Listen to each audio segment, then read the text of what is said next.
Welcome to our Allied Lectum channel. Today we are going to see about the infective endocarditis. Infective endocarditis is caused by the damage to the endocardium of the heart followed by microbial, usually bacterial colonization. It is a rare, life-threatening disease that has long-lasting effects even among the patients who survive and are cured. Risk factors. Almost any type of structural heart diseases can predispose to the infective endocarditis. Rheumatic heart disease was the most frequent underlying lesion in the past, and the mitral valve was the most commonly involved site. Prosthetic valves and the cardiac devices like permanent pacemakers and cardioverter defibrillators are significant risk factors for the IE because rate of implantation of these devices have increased dramatically in the past several decades. Mitral valve prolapse has been reported as the predominant predisposing structural abnormality in 7 to 30% of native valve infective endocarditis. Degenerative cardiac lesions assume greatest importance in the 30 to 40% of patients with IE who do not have valvular disease. Other factors that predispose to IE include injection drug use, HIV infections, and extensive healthcare system contact. Microbiology. The emergence of healthcare associated IE has been accompanied by an increase in the prevalence of Staphylococci aureus and coagulase negative staphylococci. As patient risk factors change, the microbiology of IE shift as well. Although the streptococci and staphylococci have collectively accounted for approximately 80% of the IE cases, the proportion of these two organisms varies by region and has changed over time. Enterococci are the third leading cause of IE and are increasingly linked to healthcare contact. Infections involving gram-negative and fungal pathogens in IE are rare and are primarily healthcare associated when they do occur. True culture negative IE is caused by fastidious microorganisms that are difficult to isolate with conventional microbiological techniques. Although the etiology of true culture negative IE varies, the important causes include Coxella burnetii, Bartonella species, Brucella species, and Triferima vipili. Specific risk factors such as contact with the livestock for Brucella and Coxella, homelessness and alcoholism for Bartonella quintana, or extensive healthcare contact in patients with a prosthetic valve and negative blood cultures for Aspergillus may be useful clues when evaluating the potential IE cases. Pathophysiology of infective endocarditis. Valve colonization as a consequence of mechanical injury that leads to non-bacterial thrombotic endocarditis where bacterium bind to the coagulum and colonize it during the transient bacteremia. Other monocytes release the tissue factor and the cytokinins where more platelets are attracted and become activated where the vegetation grows, and at last the endothelial cells are infected and can be lysed by the bacterial products, or bacteria can persist inside the cells. Or either the pathophysiology can occur by wall colonization as a consequence of an inflammatory endothelial lesion. Activated endothelial cells expresses the integrins that promote the local deposition of the fibronectin bacteria such as the Staphylo aureus other to this protein. Then the bacteria are internalized and the endothelial cells release the tissue factor and the cytokines, causing the blood clotting and promoting the extension of inflammation and the vegetation formation. At last, infected endothelial cells can be lysed by bacterial products, or the bacteria can persist inside the cell.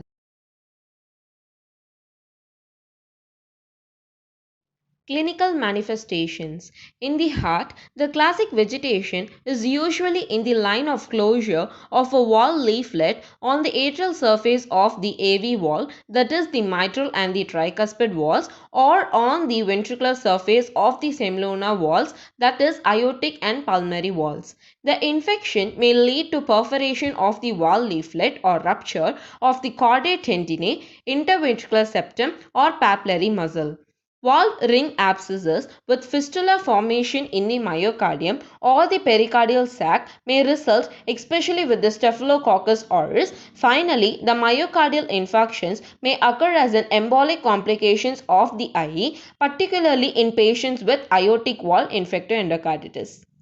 Renal manifestations. In patients with IE, the kidney may develop infarction due to emboli, abscesses due to direct seeding by an embolus, or an immune complexes glomerulonephritis. Renal biopsies performed during an active IE are uniformly abnormal even in the absence of clinically overt renal diseases. Neurovascular manifestations. Mycotic aneurysms are localized enlargement of the arteries caused by the infection of the artery wall and may be a feature of acute IE. Mycotic aneurysms tend to arise at bifurcation points, most commonly in the cerebral vessels, although almost any vascular bed can be affected.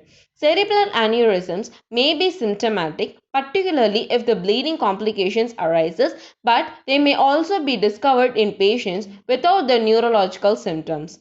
Neurological manifestations of IE most frequently arises from the cerebral emboli. These are clinically apparent in approximately 20 to 30% of the patients with IE.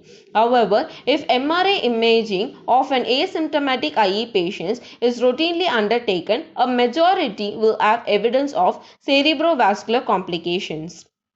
Splenic manifestations. Splenic abscesses tend to be clinically apparent with pain, fever, and leukocytosis. Splenomegaly is found in about 10% of contemporary IE patients in the industrialized world, and it is more common in chronic IE. Pulmonary manifestations. Thromboembolic showering, in which showers of tiny emboli lodge within and occlude the small vessels that can lead to formation of septic pulmonary emboli either with or without infarction. This phenomenon is a common complication of tricuspid wall IE or other sources of microemboli such as central venous catheters that are located immediately upstream of the lungs. Pneumonia, pleural effusions, or emphysema often accompany the septic pulmonary emboli. Skin manifestation. Skin findings in IE include petechiae, cutaneous infarcts, osseous nodes, and Janvey lesions. At the microscopic level, osseous nodes may be accompanied by thrombosis and the necrosis. Immune complexes may be found within the lesions like Janvey lesions, which are caused by the septic emboli and are characterized by the presence of bacteria, neutrophils, necrosis, and the subcutaneous hemorrhages. Ocular manifestations. Patients with IE may have rot spots in their eyes. These immunological phenomena appear on the fundoscopic examination as retinal hemorrhages with pale center.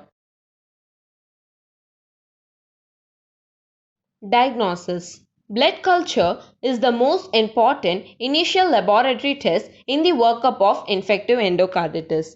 Bacteremia is usually continuous, and the majority of the patients with IE have positive blood cultures. If antibiotic therapy has been administered prior to the collection of blood cultures, the rate of positive cultures declines. Modern blood culture techniques now enable the isolation of most pathogens that cause the IE. For this reason, practices that were traditionally used to facilitate isolations of the fastidious pathogens are use of specific blood culture bottles or extending the incubation beyond the 5 days are no longer generally recommended. In cases of suspected IE that are culture negative, other microbiological testing approaches may be useful. Echo is the second cornerstone of the diagnostic efforts and should be performed in all the patients in whom IE is suspected. Transthoracic echo may enable visualization of vegetations in many patients. The sensitivity of this is variable and highest in the right-sided IE due to the proximity of the tricuspid and the pulmonic wall to the chest wall. However, the transesophageal echo is more sensitive than the TTE for detection of vegetations and other intracardiac manifestations of IE, especially in the setting of prosthetic wall.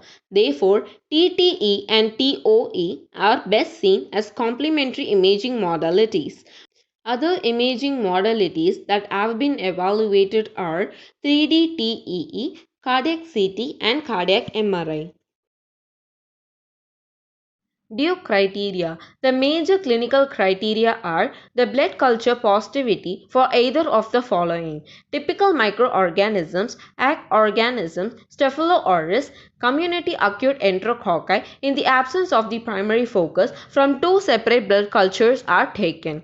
Persistent bacteremia, two positive cultures that is 12 hours apart or three positive cultures or a majority of greater than 4 cultures or the positive results that is greater than 1 hour apart are taken. Either of the following forms of evidence for the endocardial involvement are should be taken: echocardiographic findings of mobile masses attached to a wall or wall apparatus, abscesses or new partial dehiscence of the prosthetic wall can be identified, or a new valvular regurgitations can also be identified in the echo. Minor clinical criteria are predisposing condition, IV drug use, predisposing cardiac condition, vascular phenomena, arterial embolism, septic pulmonary emboli, mycotic aneurysm, intracranial hemorrhages, conjunctival hemorrhages, and Janvey lesions. Application of the criteria. A definite IE is defined by either pathologically proven IE or fulfillment of the clinical criteria, that is either two major criteria or one major and three minor criteria or five minor criteria. Possible IE is defined by either one major and one minor clinical criteria or three minor clinical criteria. Rejected IE is defined by any of the following, that is firm alternative diagnosis, resolution of IE syndrome with antibiotic therapy for less than 4 days, no pathological evidence of IE at surgery, or autopsy with antibiotic therapy that is less than 4 days and does not meet the criteria for the possible IE. Prevention. Based upon the AHA and other major society guidelines, previously recommended prophylactic antibiotic therapy to prevent the IE in patients with underlying cardiac conditions who underwent the dental procedures. More recently, however, this recommendation has come into the question. There is now substantial evidence that transient bacteremia is common with normal daily activities, including the toothbrushing, flossing, and chewing the food, and the efficacy of the antimicrobial prophylaxis is unknown. However, the 2007 AHA guidelines reduced the recommended scope of cardiac conditions for which the dental prophylaxis is reasonable to four clinical settings, that is, the patient with prosthetic wall or the valve material, patient who had previous IE, patients with subset of congenital heart diseases, and the cardiac transplantation recipients who develop the cardiac valvulopathy. Management of microbial therapy. The primary purpose of the antimicrobial therapy is to eradicate the infection. Several characteristics of the infected vegetations pose the particular challenges in this regard, including the high bacterial densities, slow rate of bacterial growth in biofilms, and the low microorganism metabolic activity. As a result, extended courses of parenteral therapy with the bactericidal or fungicidal agents are typically required. Duration of therapy. The duration of the therapy must be sufficient to completely eradicate the microorganism within the cardiac vegetations. Due to poor penetrations of antibiotics into these vegetations and slowly bactericidal properties of some commonly used drugs, extended courses of the antibiotics are usually required. Duration of the antimicrobial therapy is generally calculated from the first day on which the blood cultures are negative. Blood cultures should be updated every 24 to 72 hours until it is demonstrated that the bloodstream infection has cleared. If the operative wall tissue cultures are positive, an entire antimicrobial course should be considered following the cardiovascular surgery. Selection of appropriate antimicrobial agent.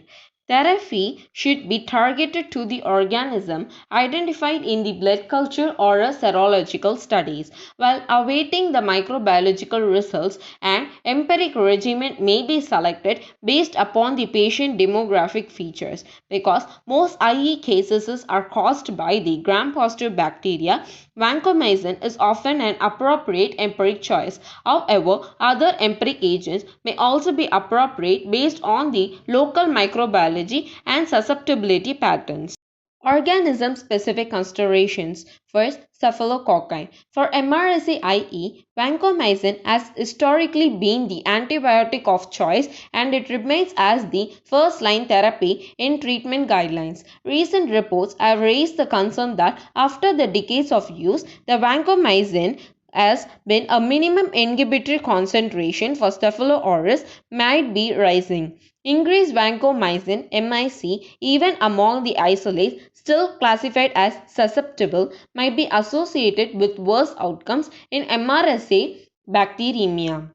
Daptomycin is FDA-approved treatment for the Staphylo aureus bacteremia and right-sided IE and it is also an alternative to vancomycin for MRSA-IE. The FDA-approved dose for IE is 6 mg per kg per day, but many authorities uses the higher doses due to concern for the treatment emergent resistance which occurred in approximately 5% of the patients.